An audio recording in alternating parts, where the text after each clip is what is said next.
we bring you the answers to all your questions. Be better than others. Enjoy the benefits of knowledge.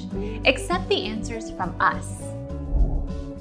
Salvage Hunters presenter Drew Pritchard started out very young. When Drew left school at 16, he took an apprenticeship with a stained glass restorer and then began working with glass trading from a business located in his dad's garage. He got his big break when he came across some William Morris stained glass windows. Our mission is to provide accurate answers. We think without knowledge, it is impossible to live a balanced life. Be competent, be skillful.